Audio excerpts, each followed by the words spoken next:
Bismillah ar-Rahman ar-Rahim. Alhamdulillah wa salatu salam ala Rasulullah. We read really the fifth principle, al-irada, the will of Allah subhanahu wa ta'ala. And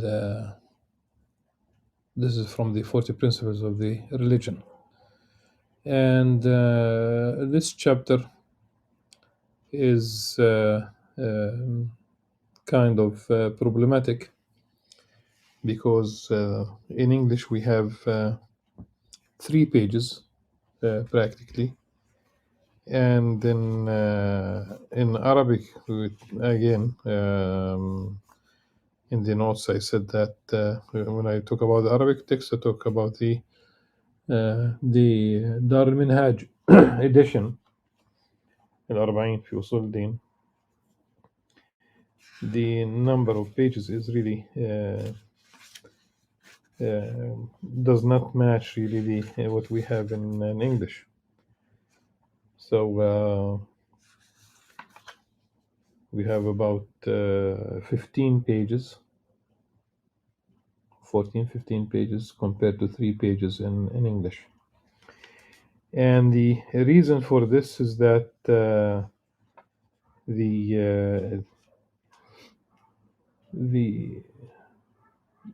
author, we don't talk about Imam Al-Ghazali, I talk about the copier, that will be more appropriate to say.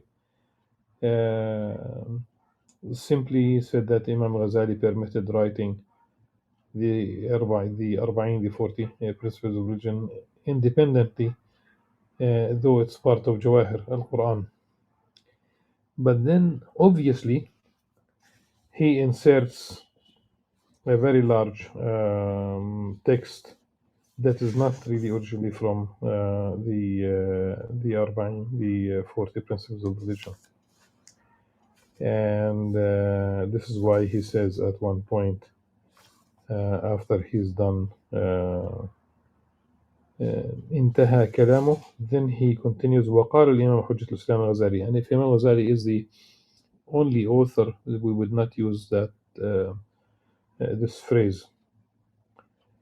And at any rate, I think there are other problematic details when we reach quoting Zamakhshari.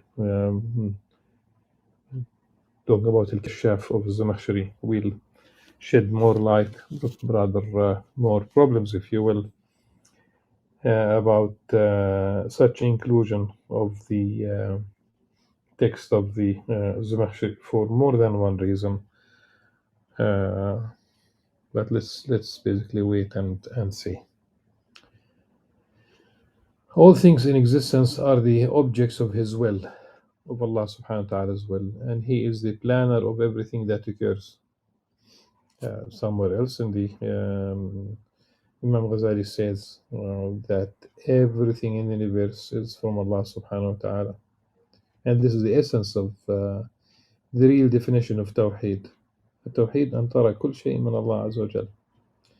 There is nothing that happens in His realm and dominion, whether much or little, small or big, good or bad, beneficial or harmful, faith or disbelief, knowledge or ignorance, victory or defeat, gain or loss, obedience or disobedience, except that it is with His decree, determination, judgment, and will.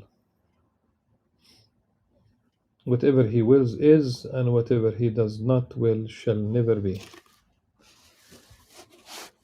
ما شاء الله كان وما لم يشاء لم يكن.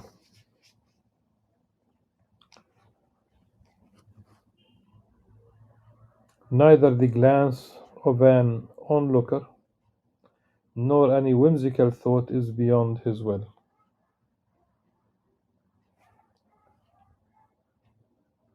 Rather, He is the beginning and the end.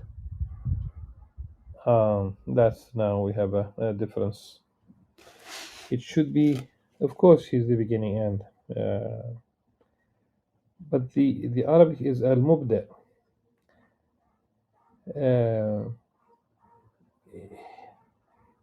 basically he begins the beginner, if you will, in the batina, with the capital B, in the sense of everything is initiated uh, by Allah subhanahu wa ta'ala. Al-Mu'id, rather, it's not the end here. It's not like Al-Awwal wal-Akhir here. It's not the Alpha and the Omega. It's basically the Mu'id, that he would also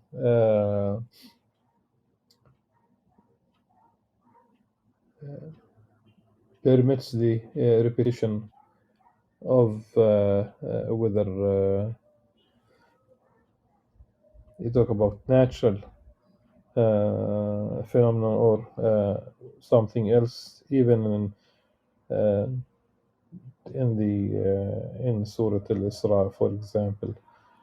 And if you return, basically, if you return, meaning if you return to committing the sin, the corruption on earth, we return to punishing you. Here we have this kind of i'adah, but also ma'id, in the sense everything in the universe, human beings, all of them will be dar al-ma'ad, that basically they will be uh, resurrected. That's also a possible meaning. The doer of whatever he wills. There is no one who can reject his judgment.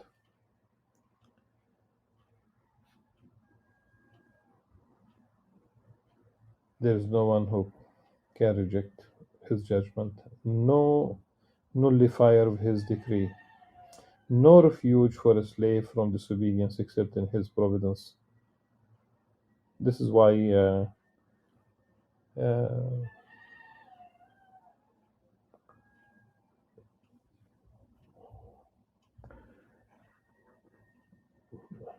فَفِرُّوا إِلَى اللَّهِ. Basically, everything that you run away from it except Allah subhanahu wa ta'ala, you run to Allah, from Allah to Allah subhanahu wa ta'ala. You have no choice. No refuge for a slave from disobedience except in his providence and mercy, and no ability for the slave to obey him except with his support and will.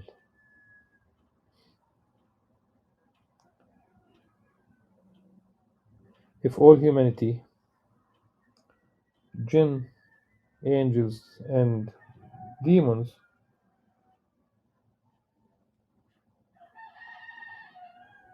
were to join forces to move or to stop any particle in the universe, they would be incapable of doing so without his will and desire.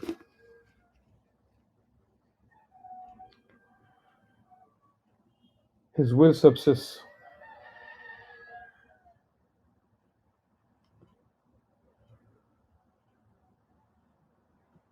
in his essence, along with the sum of his attributes. He has never ceased to be described as such, eternally willful of the existence of all things in the times that he determined. He brings them into existence in their appointed times as he willed from eternity, without any earliness or lateness. Rather, they happen according to his knowledge and will, without any substitution or change. He has planned every matter, but not with sequenced thoughts or by waiting for time, the way we do it. For his reason, nothing preoccupies him from one affair to another. We cannot do more than one thing, uh, despite the popularity of the claim of multitasking and saying that women can really multitask. No one has uh, more than one heart in his, internally, in his or her chest, in the sense that you cannot really tend to two things exactly at the same time. You might shuttle, you might fluctuate, you might alternate, but you cannot do two things at the same time. And this restriction for us does not apply to Allah subhanahu wa ta'ala. For this reason, nothing preoccupies him from one affair to another. He tends to all these supplications, to the affairs of all those 8 billion people at once, and not only those 8 billion people. Imagine all those, billions of creatures that roam the universe, the sustenance, everything that is allocated in the universe. And in fact, the creation of the universe is greater than the creation of the human being, and that's Quranic. Know that this position is very slippery, and many have stumbled. For a complete investigation of it is drawn from the tide of tremendous ocean, the mighty ocean of divine oneness, and they seek it through research and debate. But Allah's Messenger ﷺ has said, no people have gone astray after being guided, except that they were given to argumentation.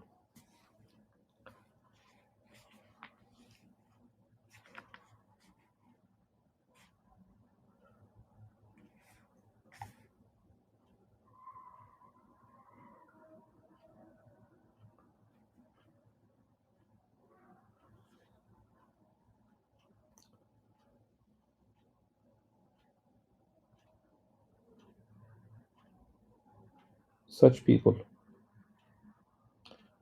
will adduce verses of the Quran and interpret them, although they are not qualified to interpret.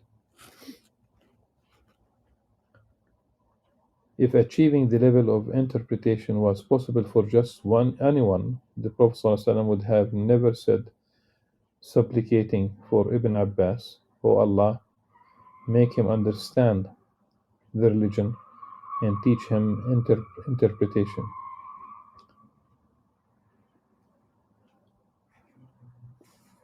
اللهم فقهه في الدين وعلمه التأويل. Neither would Yaqub have said to Yusuf alayhi salam, alayhim assalam, وكذلك يجتبيك ربك ويعلمك من تأويل الحديث. In this way your Lord has chosen you and teaches you the interpretation of dreams, of visions. And now we have the problem of mentioning Al-Kashaf. And the text here, the author of Al-Kashaf said in his explanation of this verse, he intended by this the meaning of Allah's books and the ways of the prophets, alayhim salam, and those points and objectives therein which are obscure or ambiguous to people.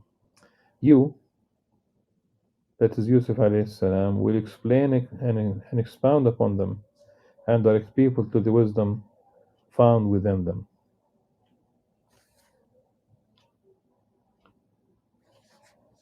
The reason many slip up here is because they follow those who follow what is ambiguous from the Quran.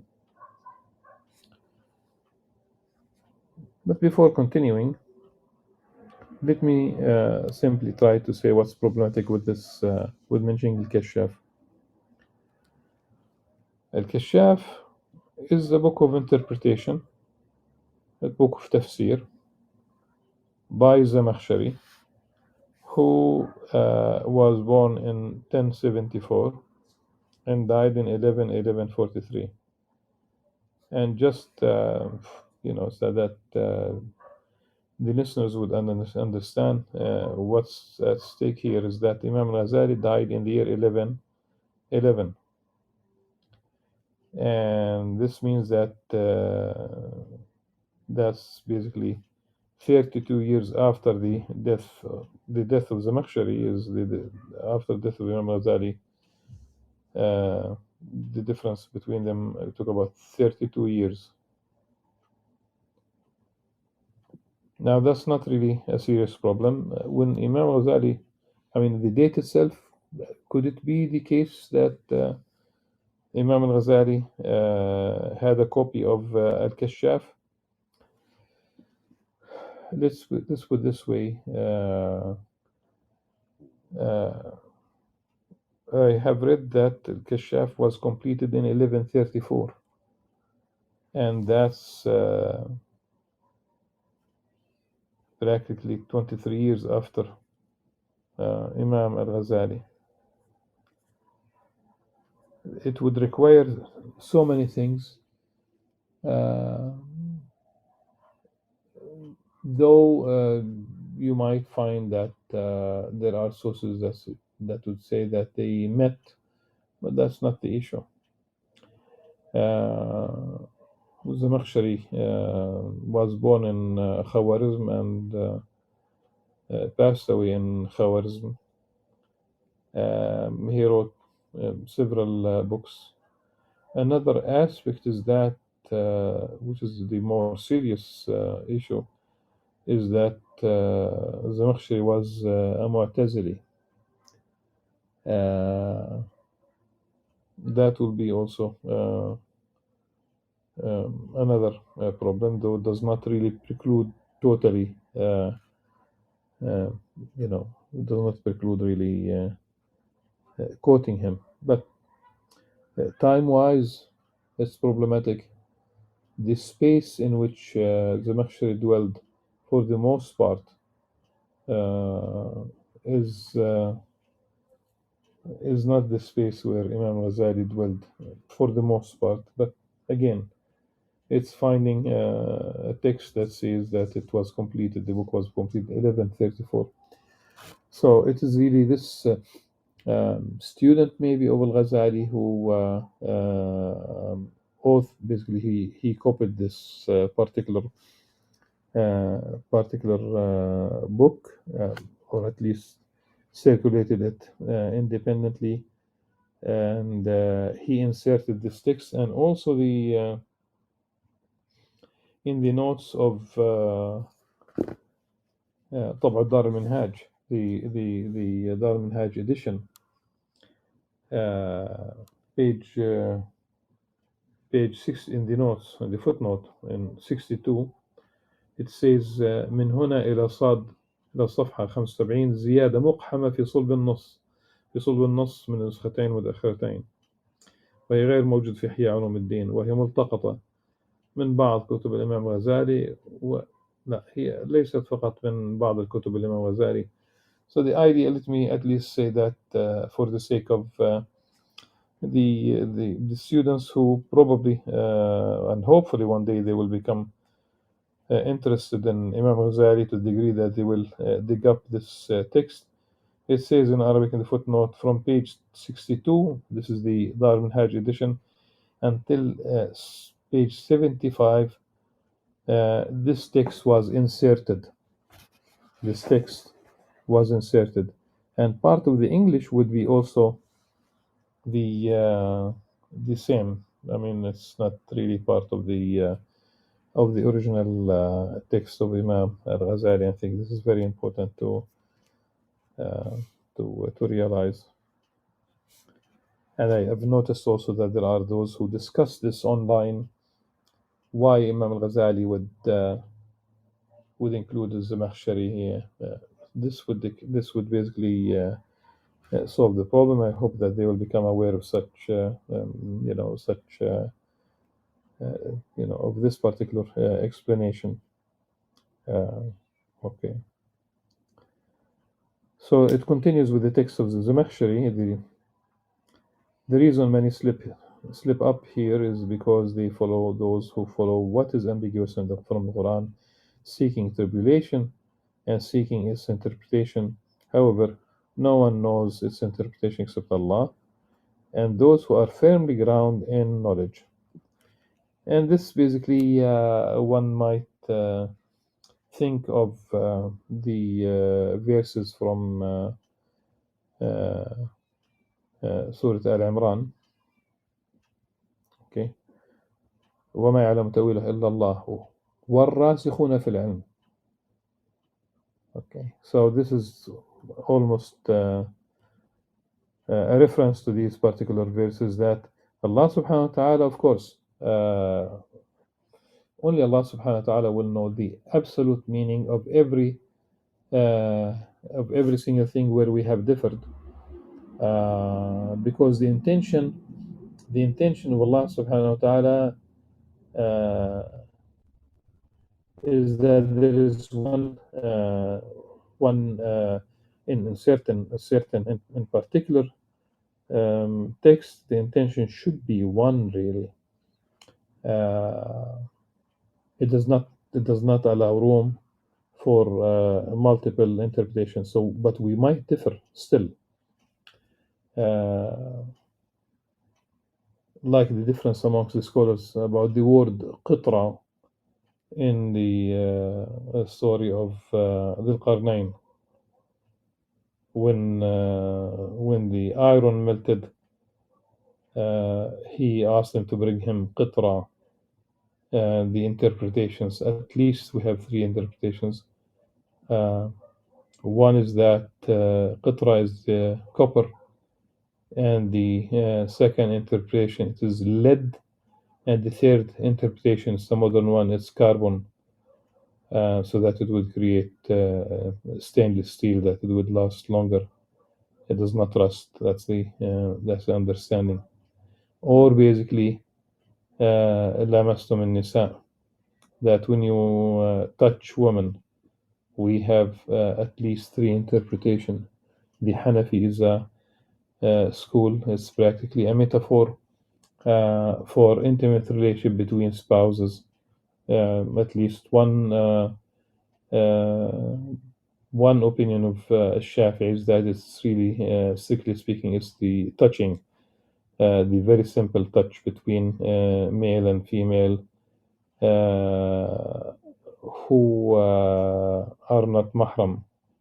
So it's not when you kiss the hand or the forehead of your mom or your niece, and the third one, the Maliki, is the in between, not the casual touch, but the touch with intention, uh, such as foreplay or what have you. Okay, so we have three interpretations. So Allah subhanahu wa ta'ala knows, and also He enabled those who are rasikhun fil ilm to know the meaning. It's aided by Allah subhanahu wa ta'ala, facilitated, uh, enlightening their hearts, uh, leading them in knowledge to that uh, to that degree of understanding. At any rate,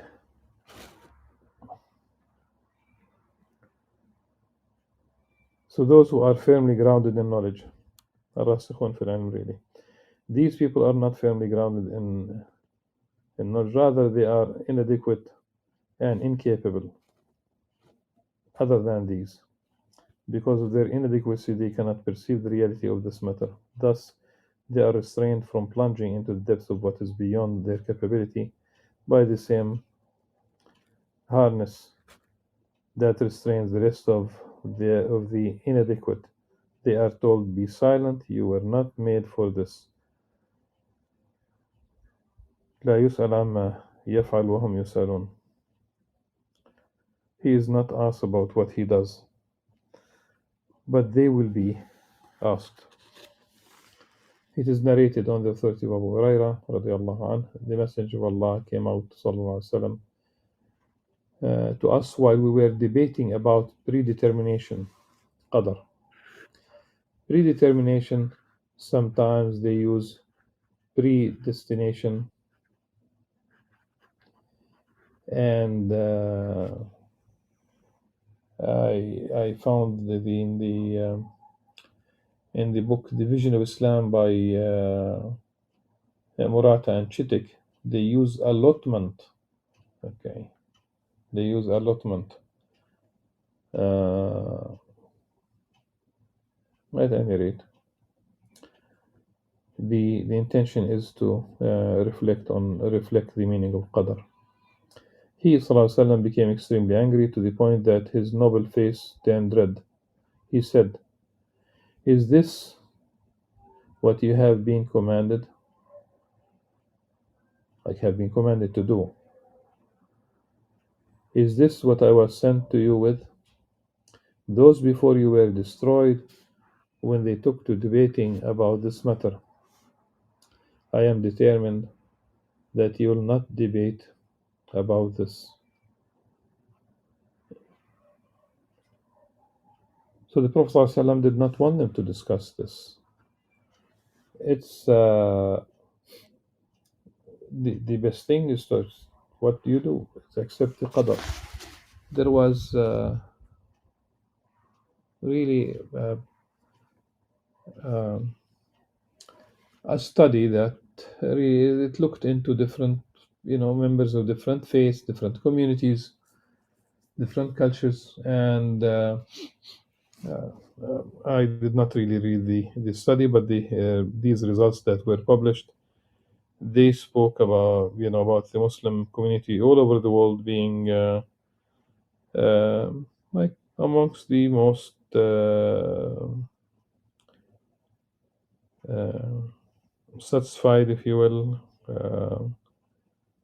and they related this to their belief. They have that sense of tranquility. They have.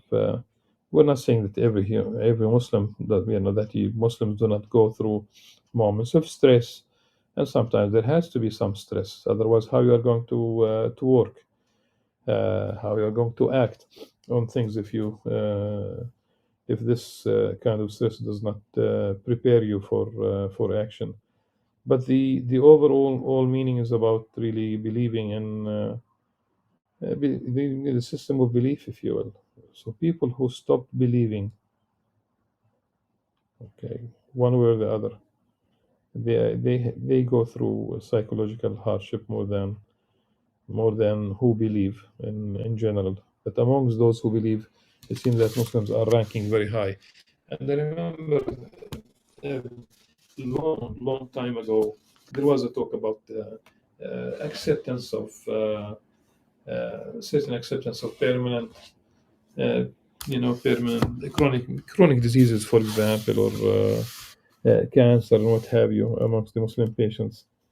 It's I think it's related to the notion of accepting qadar. Then it was followed immediately. It is also narrated on the 30th of Ja'far, who said, "I once said to Yunus ibn Ubayd, I came across people disputing about predetermination, qadar. He said, if they had any concern for their sins, they would not have been disputing about predetermination. Like they should busy themselves with something else and worry that it would also either you should worry about your sins. In this case, uh, Imam Al-Ghazali says in the book of repentance, you should go back to the moment you reached puberty one way or the other. Um, so from the moment you became a responsible person, and then count every sin, like take account of every sin that you have committed. And then later on, he says that it's going to be impossible, but it will at least modify one's behavior. One should not add more sins. And he also teaches us how to rectify this situation as much as possible by repentance, by also doing good deeds that are the opposite of what one has committed during all these years. Such preoccupation will prevent one from engaging in such a discussion. But let me put it this way: not really amongst this. This is not to prohibit. It's not a prohibition in the absolute sense.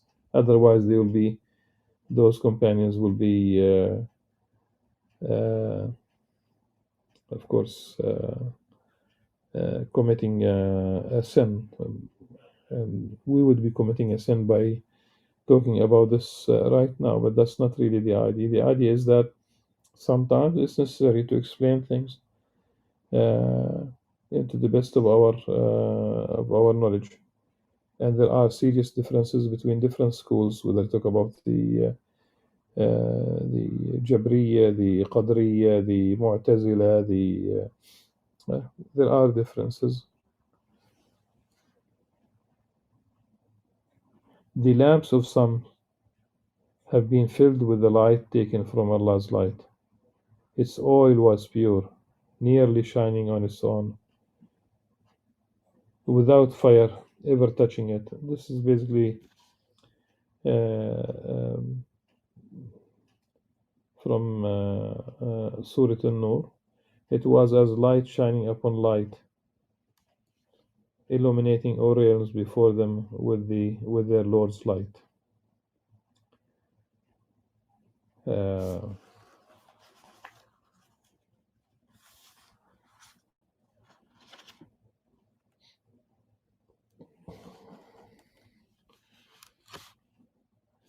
it's basically the verse الله نور السماوات والأرض مثل نور كمشكاة فيها مصباح المصباح في زجاجة الزجاج كأنها كوكب دري until basically he reaches the description of the olive tree.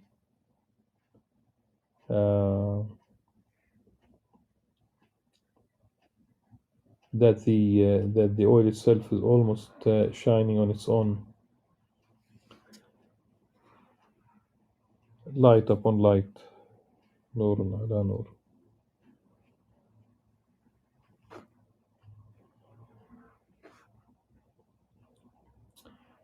They perceived these matters as they truly are, and it was said to them, follow the example of Allah's conduct and be silent. If predetermination is mentioned, then refrain from speaking. So إذا ذكر القدر فأمسكوا. For this reason, Omar refrained from speaking when asked about predetermination. He said to the questioner, it is a deep sea that you cannot penetrate. When the question was repeated, he said, it is a dark path that you cannot tread. When it was repeated for a third time, he said, it is Allah's secret that He has concealed from you, so do not attempt to expose it. Whosoever wishes to know the secrets of the divine realm must adhere to it, to its gate, with love, sincerity, and truthfulness. He must turn away from his adversaries and avoid obeying them or seeking to please them. إنما يوفى الصابرون أجرهم بغير حساب. Indeed, the patient ones are given their reward without account. I think the English translation also picked some of the inserted texts in the Arabic editions, at least this edition here of Dar al-Minhaj, and just in case someone reads the Arabic text, there's also another problem in mentioning this. It goes like this: ذكر الإمام مولانا علاء الدين رحمه الله في شرحه للمصابيح الفرق بين القضاء والقدر. Some people would say that the Maulana is problematic, but really it's the book. And if we talk about Al-Masabih, it was written by Imam Al-Baghawi, though here في شرحه للمصابيح, then even it's really extremely problematic which book of Sharh al-Masabih. But of course, with Kitab al-Masabih itself by Imam al-Baghawi, and he died 516. and that's few years after Imam Al-Ghazali, and he would not really say Maulana about someone. First of all, again, it's the commentary on Al-Masabih of Al-Baghawi, which would be really much later on. So, for example, if we talk about Manhal al-Yanabiya fi Sharh al-Masabih, that was completed according to what I have read basically in the year 762. That's the commentary on al-Masabih. But al-Masabih itself, it's Imam Baghawi, and he died, as said, 5 years after Imam al-Ghazali. And one would not say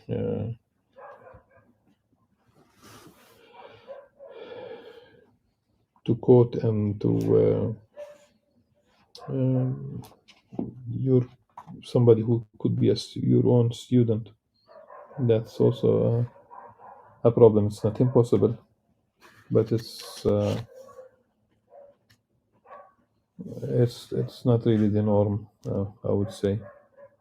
But I could not solve the problem of the Maulana Alauddin fi Sharh al-Masabih. It is more serious than it looks in terms of the origins, but one finds at least some comfort in the idea that from page 61, 62 to page 75, that this text was totally inserted and it's not originally there. So let me put it this way. The next principle, the sixth principle here, hearing and seeing, Sama wal Basar, we talk about 10 lines only, hardly so. The one before the Irada, it was about knowledge. Again, you talk about almost 10 verses. So for a text to jump and become so big quantitatively, also could raise a question. At any rate, I think this is enough. We have highlighted the problematic parts that should not be there in the text, that it was written by somebody else. And the unlikely case of Imam Al-Ghazali really quoting, of course, not only unlikely, one might say even impossible, the way we have put it. سبحانك اللهم وبحمدك نشهد أن لا إله إلا أنت نستغفرك ونتوب إليك. السلام عليكم ورحمة الله وبركاته.